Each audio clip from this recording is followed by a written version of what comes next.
मेरे प्यारे देशवासियों, आप सभी को क्रिसमस की शुभकामनाएं। हम इस वर्ष के अंतिम सप्ताह में हैं। 2022 बस आने ही वाला है। आप सभी 2022 के स्वागत की तैयारी में जुटे हैं, लेकिन उत्साह और उमंग के साथ ही ये समय सचेत रहने का भी है। आज दुनिया के कई देशों में कोरोना के नए वेरिएंट ओमिक्रॉन की वजह से संक्रमण बढ़ रहा है। भारत में भी कई लोगों के ओमिक्रॉन से संक्रमित होने का पता चला है। मैं आप सभी से आग्रह करूंगा कि पैनिक न करें। हां, सावधान रहें, सतर्क रहें, मास्क उसका भरपूर उपयोग करें और हाथों को थोड़ी थोड़ी देर पर धुलना, इन बातों को हमें भूलना नहीं है। आज जब वायरस म्यूटेट हो रहा है तो हमारी चुनौतियों का सामना करने की ताकत और आत्मविश्वास भी मल्टीप्लाई हो रहा है। हमारी इनोवेटिव स्पिरिट भी बढ़ रही है। आज देश के पास 18 लाख आइसोलेशन बेड्स हैं, 5 लाख ऑक्सीजन सपोर्टेड बेड्स हैं, 1,40,000 आईसीयू बेड्स हैं। आईसीयू और नॉन आईसीयू बेड्स को मिला दें तो 90,000 बेड्स विशेष तौर पर बच्चों के लिए भी हैं। आज देश में 3,000 से ज्यादा पीएसए ऑक्सीजन प्लांट्स काम कर रहे हैं। 4 लाख ऑक्सीजन सिलेंडर्स देश भर में दिए गए हैं। राज्यों को जरूरी दवाओं की बफर डोज तैयार करने में सहायता की जा रही है। उन्हें पर्याप्त टेस्टिंग किट्स भी मुहैया कराई जा रही है। साथियों, कोरोना वैश्विक महामारी से लड़ाई का अब तक का अनुभव यही बताता है कि व्यक्तिगत स्तर पर सभी दिशा निर्देशों का पालन कोरोना से मुकाबले का बहुत बड़ा हथियार है। और दूसरा हथियार है वैक्सीनेशन। हमारे देश ने भी इस बीमारी की गंभीरता को समझते हुए बहुत पहले वैक्सीन निर्माण पर मिशन मोड में काम करना शुरू कर दिया था। वैक्सीन पर रिसर्च के साथ साथ ही approval processes, supply chain, distribution, training, IT support system, certification पर भी हमने निरंतर काम किया। इन तैयारियों का ही नतीजा था कि भारत ने इस साल 16 जनवरी से अपने नागरिकों को वैक्सीन देना शुरू कर दिया था। ये देश के सभी नागरिकों का सामूहिक प्रयास और सामूहिक इच्छा शक्ति है कि आज भारत 141 करोड़ वैक्सीन डोज के अभूतपूर्व और बहुत मुश्किल लक्ष्य को पार कर चुका है। आज भारत की वयस्क जनसंख्या में से 61% से ज्यादा जनसंख्या को वैक्सीन की दोनों डोज लग चुकी हैं। इसी तरह वयस्क जनसंख्या में से लगभग 90% लोगों को वैक्सीन की एक डोज लगाई जा चुकी है।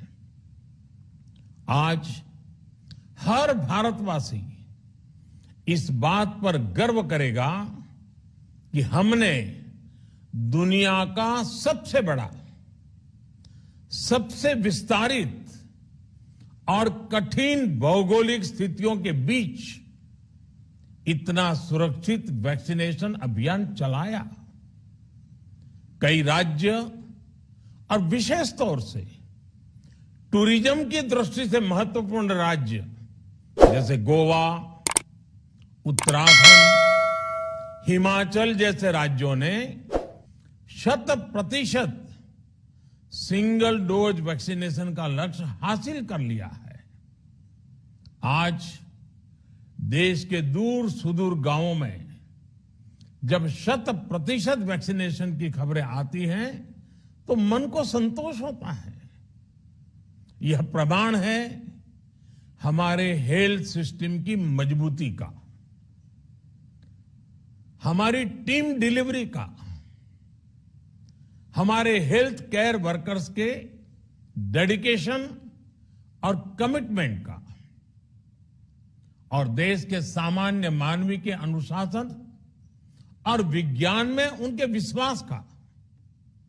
हमारे देश में जल्दी ही नेजल वैक्सीन और दुनिया की पहली डीएनए वैक्सीन भी शुरू होगी।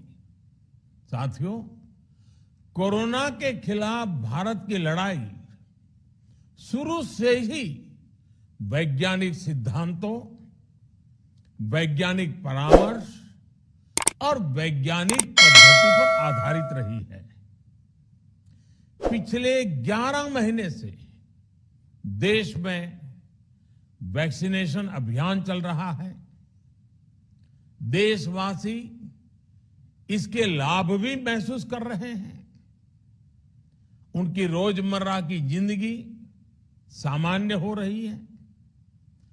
आर्थिक गतिविधियां भी दुनिया के कई देशों की तुलना में उत्साहजनक रही हैं।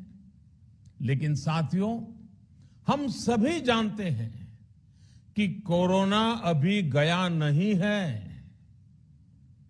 ऐसे में सतर्कता बहुत जरूरी है। देश को सुरक्षित रखने के लिए, देशवासियों को सुरक्षित रखने के लिए हमने निरंतर काम किया है। जब वैक्सीनेशन शुरू हुआ तो उसमें भी वैज्ञानिक सुझावों के आधार पर ही ये तय किया गया कि पहली डोज किसे देना शुरू किया जाए, पहली और दूसरी डोज में कितना अंतराल हो, स्वस्थ लोगों को कब वैक्सीन लगे, जिन्हें कोरोना हो चुका है उन्हें कब वैक्सीन लगे, और जो कोमॉर्बिडिटी से ग्रस्त हैं उन्हें कब वैक्सीन लगे। ऐसे निर्णय लगातार किए गए और ये परिस्थितियों को संभालने में काफी मददगार भी साबित हुए हैं। भारत ने अपनी स्थिति परिस्थिति के अनुसार भारत के वैज्ञानिकों के सुझाव पर ही अपने निर्णय लिए हैं। वर्तमान में ओमिक्रॉन की चर्चा जोरों पर चल रही है। विश्व में इसके अनुभव भी अलग अलग है, अनुमान भी अलग अलग है। भारत के वैज्ञानिक भी इस पर पूरी बारीकी से नजर रखे हुए हैं, इस पर काम कर रहे हैं। हमारे वैक्सीनेशन को आज जब 11 महीने पूरे हो चुके हैं तो सारी चीजों का वैज्ञानिकों ने जो अध्ययन किया है और विश्व भर के अनुभवों को देखते हुए आज कुछ निर्णय लिए गए हैं। आज अटल जी का जन्मदिन भी है, क्रिसमस का त्योहार भी है, तो मुझे लगा कि इस निर्णय को आप सबके साथ साझा करना चाहिए। साथियों, 15 साल से 18 साल की आयु के बीच के जो बच्चे हैं, अब उनके लिए देश में वैक्सीनेशन प्रारंभ होगा। 2022 में 3 जनवरी को सोमवार के दिन से इसकी शुरुआत की जाएगी। ये फैसला कोरोना के खिलाफ देश की लड़ाई को तो मजबूत करेगा ही, स्कूल कॉलेजों में जा रहे हमारे बच्चों की और उनके माता पिता की चिंता भी कम करेगा। साथियों, हम सबका अनुभव है कि जो कोरोना वॉरियर्स हैं, हेल्थ केयर और फ्रंटलाइन वर्कर्स हैं, इस लड़ाई में देश को सुरक्षित रखने में उनका बहुत बड़ा योगदान है। वो आज भी कोरोना के मरीजों की सेवा में अपना बहुत समय बिताते हैं। इसलिए प्रिकॉशन की दृष्टि से सरकार ने निर्णय लिया है कि हेल्थ केयर और फ्रंटलाइन वर्कर्स को वैक्सीन की प्रिकॉशन डोज भी प्रारंभ की जाए। इसकी शुरुआत 2022 में 10 जनवरी सोमवार के दिन से की जाएगी।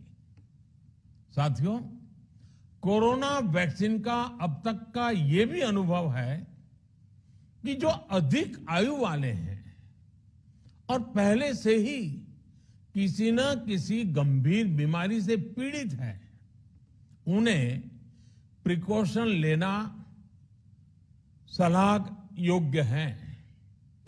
इसको ध्यान में रखते हुए 60 वर्ष से ऊपर की आयु के कोमॉर्बिडिटी वाले नागरिकों को उनके डॉक्टर की सलाह पर वैक्सीन की प्रिकॉशन डोज का विकल्प उनके लिए उपलब्ध होगा।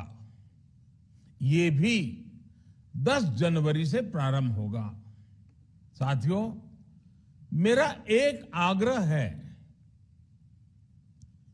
कि अफवाह, भ्रम और डर पैदा करने के जो प्रयास चल रहे हैं, उनसे बचना चाहिए। हम सभी देशवासियों ने मिलकर अब तक दुनिया का सबसे बड़ा वैक्सीनेशन अभियान चलाया है। आने वाले समय में हमें इसको और गति देनी है और विस्तार देना है। हम सभी के प्रयास ही कोरोना के खिलाफ इस लड़ाई में देश को मजबूत करेंगे। आप सबका बहुत बहुत धन्यवाद।